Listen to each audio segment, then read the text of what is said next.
Mən Gültəkin Həsənova, psixoloq. Bugün sizə bir qədər dəyərləndirmə haqqında söhbət açacağım. Psixi inkişafın normadan kənar, deviant inkişafı haqqında. Adətən mən dəyərləndirmə apardıqdan sonra valideynlə söhbət etdikdə və bunu anlatmağa çalışdıqda, istər-istəməz neuropsixoloq olduğum üçün mən beyin şəkli çəkirəm və bunu anlatmağa çalışıram. Bəzi valideynlər bundan hürkürlər, qorxurlar. Amma bundan qorxmaq lazım deyil. Çünki insan orqanizmində bütün funksionallıq beyinə bağlıdır və beynin funksionallığında hər şey qaydasında getməsə, biz gözümüzü belə qırpa bilmərik, barmağımızı belə qaldıra bilmərik. Amma düşünürəm ki, güllər vasitəsilə, metaforik olaraq güllərdən istifadə edərək mən sizə anlatsam, bu daha anlamlı olar, daha yaxşı anlayarlar bunu və düşünürəm ki, buna etiraz edən tapılmaz. Çünki biz uşaqları həmişə güllərlə müqayisə edirik. Onlar bizim üçün həyatımızın gülləridirlər. Demək, birinci, sizin burada gördüyünüz bax, bu buket, bu gül dəstəsi, bu normatipik inkişafa bənzər bir buketdir. Baxın, bütün güllər aşağı-yuxarı eyni səviyyədə inkişaf etmişlər. Bu sağlam, normatipik, subnormada deyirlər buna və norma çərçivəsində olan bir inkişafdır. Hər tərəf. Bu tərəfdə gördüyünüz bax, bu buket, görürsünüz, alçaqdır. Zəif inkişaf edib, amma baxın, bərabər şəkildə inkişafdan qalmış bir boydadılar. Buna mən psixoloji terminologiyadan istifadə etməyə çalışacağım anladınca. Çünki mən psixoloqam. Amma buna uyğun bir tibbi terminologiyanda deyəcəm ki, hər kəsə aydın olsun. Biz buna psixoloji termindən istifadə etsək, deyirik total geriləmə. Bu nədir bu total geriləmə? Ağıl zəifliyi, zəka geriliyi dediyimiz tibbi diaqnoza uyğun olan bir inkişaf növüdür.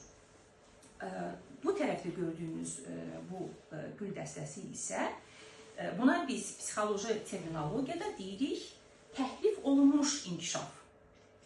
Yəni, təhlif olunmuş inkişaf bildiyimiz autizm spektr pozuntusuna uyğun olan bir psixoloji termindir. Gördüyünüz kimi buradakı inkişaf, baxın, təhlif olunmuşdur. Burada bir gül kifayət qədər parlaqlanıb, böyüyüb, yəni o normatipik inkişafa bənzər bir boydadır, ona çatan bir boydadır. Digərləri, biri ondan aşağıdır, qırmızı gül ondan biraz da aşağıdır, o birisi qırmızı gül biraz da o birisindən aşağıdır. Baxın, burada sarı güllər lap zəif inkişaf ediblər. Bax, bu təhlif olunmuş inkişafdır. Yəni, bu autizm spektr pozuntusu dediyimiz, bax, o diaqnozu olan uşaqların beyninin inkişafı, bax, bu buketə bənzəyir. Hansısa funksiyalar inkişaf edir, amma yəni, qeyri-bərabər bir inkişaf görürük biz, baxın. Bax, belə. İndi bunların dinamikası haqqında, inkişafı haqqında biz korreksiyada işləyən mütəxəssislər deyək ki, hansı nailiyyətləri əldə edə bilərik. Aydın məsələdir ki, baxın, bu birinci göstərdiyim sizə bu normatipik inkişaf tam sağlam olan bugünkü dünyada çox az insan var. Adətən burada nə olur? Əksər insanlar parsial inkişafda olurlar. Parsial, yəni orada geriləmə olur. Parsial çatışmazlıq. Baxın, necə olur bu? Deyək ki, hamısı inkişaf edib funksiyaları, amma haradasa bir funksiya, deyək ki, vizual məkan qavrayışında bir problem var. Deyək ki, bu vizual məkan qavrayışıdır. Buna deyirik biz parsial inkişaf. Bu subnormadır, yəni normatipik inkişafa aid edilir, ya bu subnormadır. Bu ya aşkar olaraq biz görürük. Baxın, burada aşkar görsənir ki, bu bir hissə çox az inkişaf edir. Və yaxud da mülayim inkişafdan qalma ola bilər burada, mülayim çatışmazlıq ola bilər. Neuropsixoloq, bax, bundan işləyir, neuropsixoloqun işlədiyi kontingent əsasən, bax, bu uşaqlardır. Bunlar da inkişafa nail olmaq ehtimalı nə qədərdir? Bu çox yaxşı korreksiya tabi olan kateqoriyadır. Yəni, burada çox yaxşı nailiyyətlər əldə etmək olur. Çünki beynin digər qismləri güclü olur və o güclü tərəflərə əsaslanaraq biz bu zəif olanı ya kompensasiya edirik, ya da onun inkişafına nail oluruq. Bax, bu normatipik inkişafla, deyək ki, gəlin əvvəlcə mən sizə total geriləməni deyim. Total geriləmədə necə olur? Total geriləmənin də səviyyələri var. Amma bu total geriləmənin, baxın, bir plankası var. Yəni, bu oradan o tərəfə inkişaf etmir. Yəni, ola bilər ki, biz deyək ki, ağır səviyyədən orta səviyyə qaldıra bilərik bu uşağı, orta səviyyədən daha yüngül səviyyə qaldıra bilərik. Amma buradan o tərəfə biz onu inkişaf etdirə bilmərik. Bu bizim gücümüzdə olan bir şey deyil. Və bu uşaq ömrü boyu bu diaqnozla yaşayır. Keçək autizm spektr pozuntusu dediyimiz o psixoloji terminlə təhrif olunmuş inkişaf var.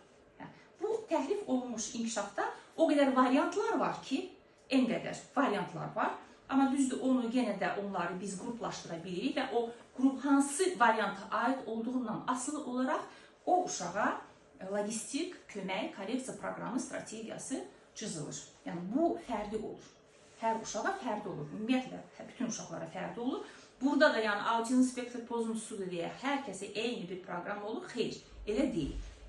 Demək, birində ağ gül inkişaf etmiş ola bilər. Birində baxın, bənövşəyi gül inkişaf etmiş ola bilər. Birində qırmızı gül inkişaf etmiş ola bilər. Yəni, bundan asılı olaraq biz o proqramı çizirik. Və burada bir planka varmı? Burada planka yoxdur. Yəni, o uşağın beyninin gücündən, genetik göstəricilərdən, korreksiyanın düzgün olmasından asılı olan bir prosesdir. İndi maraqlı bir şey də var. Baxın, bu subnorma dediyimiz, bax, bu parsial dedim ya, bax, bu parsiallar nəyə aiddir? Spesifik nitq pozuntusu olan uşaqlar. Baxın, bildiyimiz alaliyalar.